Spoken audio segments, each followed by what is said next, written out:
Tomás Sancho desde el Grupo de Trabajo de Agua de la Federación Mundial de Organizaciones de Ingeniería. Tomás, gracias por acompañarnos. Muy buenas tardes. Hola, muy buenas tardes. Tomás, ¿qué perspectivas crees tú que tiene el sector del agua en España, tanto en, no sé, gestión de recursos, infraestructuras, todos estos temas de, bueno, pues de escasez, del impacto del cambio climático, el abastecimiento? ¿Cuál sería tu foto general o las claves en las que crees que tenemos que fijarnos? Bueno, yo creo que tiene un futuro importante porque realmente estamos asistiendo no solo en España, sino a nivel global a un fenómeno en el que la población se está concentrando en el medio urbano. Entonces, esto plantea dos retos. El primer reto es atender con seguridad hídrica a toda la actividad urbana y, por otra parte, también el agua es un factor importante para contribuir a que no se vacíe la España rural, ¿no? Esa es una cuestión. Y luego, por otra parte, en cuanto al cambio climático, por la relación tan importante que tiene el agua con la energía, y en cuanto a sí mismo, pues tanto para la mitigación como sobre todo para la adaptación al cambio climático, el agua es un tema esencial y, por tanto, hay que dedicar muchos y buenos esfuerzos para resolver los problemas que tenemos que afrontar. ¿Qué impactos ha tenido la pandemia o la situación de, bueno, pues de, por un lado, de aislamiento, confinamiento, por otro lado, la crisis económica, la paralización de inversiones? ¿Ha afectado la pandemia a un sector como el agua en España?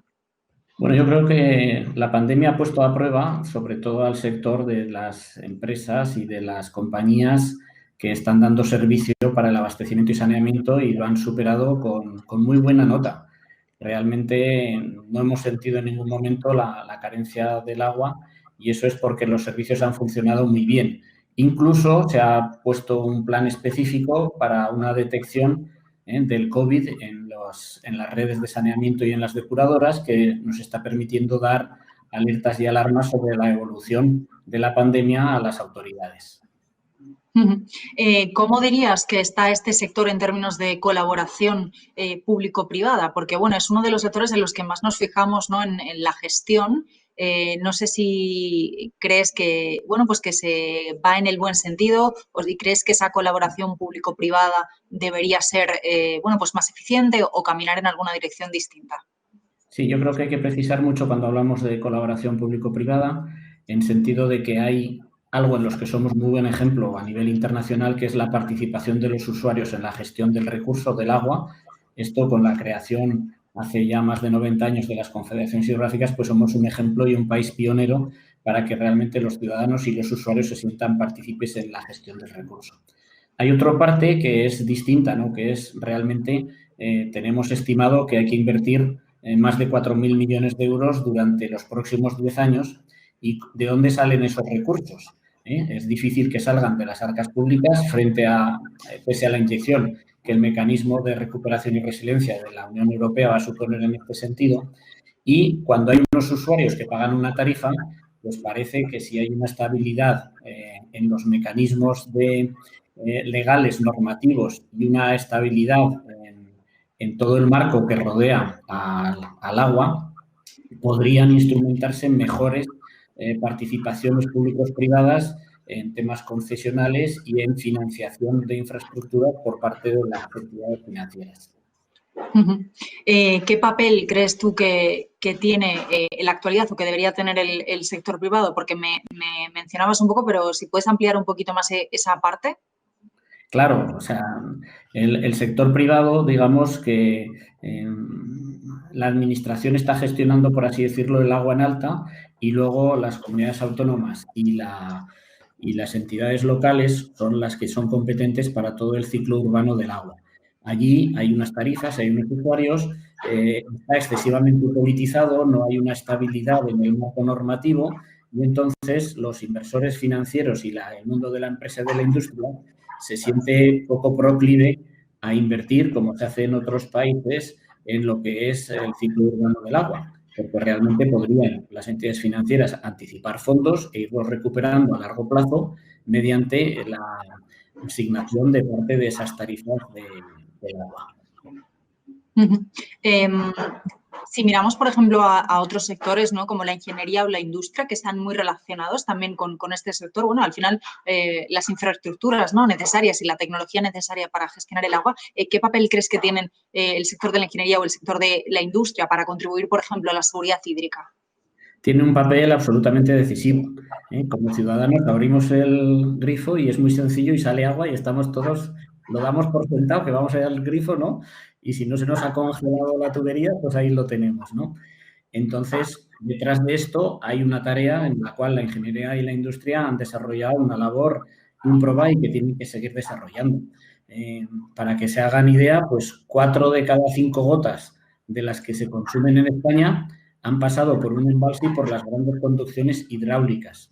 Luego, por otra parte, hay un trabajo muy grande en innovación, en desarrollo, en mejorar los rendimientos, en evitar fugas, en aumentar la eficiencia. Por ejemplo, por poner un ejemplo, cuando se empezaron las desaladoras, pues había que consumir 5 kilovatios por cada metro cúbico, 5 kilovatios hora por cada metro cúbico de agua desalada, y a día de hoy estamos en poquito más de 3 kilovatios, o sea, se ha reducido al 60% y todo eso son desarrollos de innovación de la industria y de la ingeniería aplicada para poder llevar a cabo todas estas cuestiones.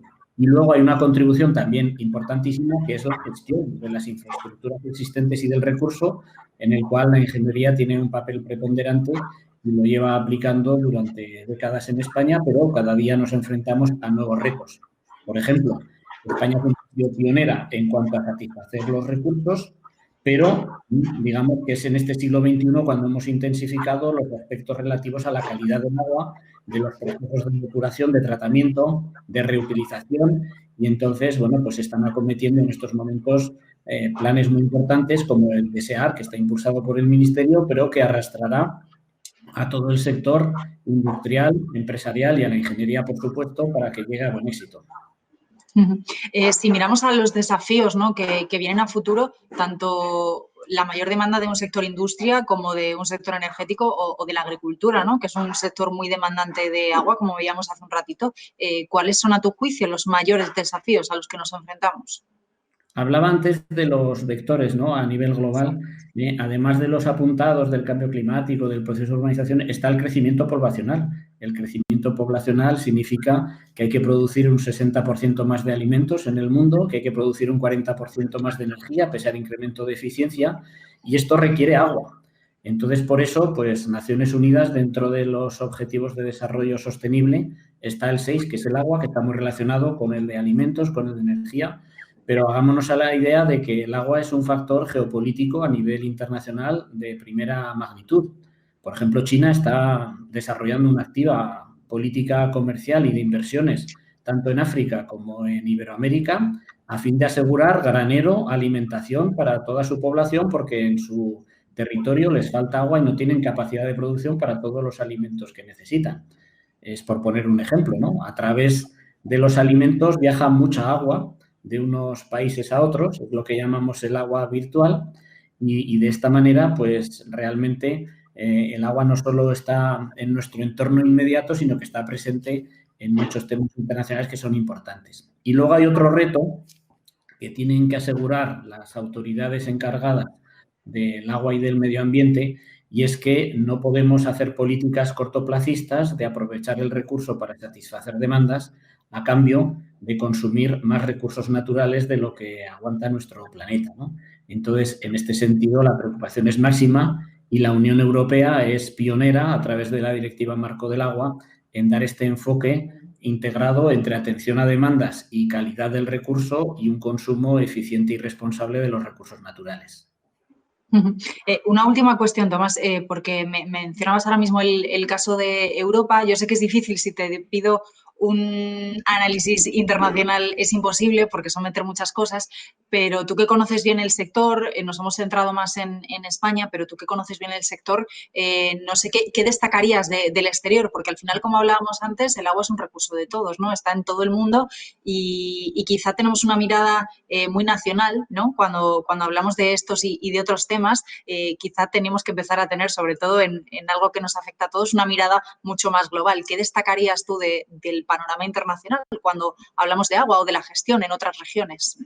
Sí, yo creo que hay, dentro de Europa, España es una singularidad porque tenemos mucho menos recurso natural en el lugar y en el tiempo que necesitamos. Otros países como Francia y Alemania dependen muchísimo menos de las obras hidráulicas para poder satisfacer sus demandas, entonces tienen menos experiencia en ello. Nosotros nos encontramos más cerca de realidades como las de Australia, y luego nos sentimos también muy cerca cultural, ideológica y sentimentalmente de Iberoamérica, y ahí estamos desplegando muchos esfuerzos. Lo que sí que puedo decir es que tanto las entidades de financiación como el Banco Asiático de Desarrollo, como el Banco Mundial, como el Banco Interamericano, como la CAF, cuentan mucho con la experiencia española y con la industria española.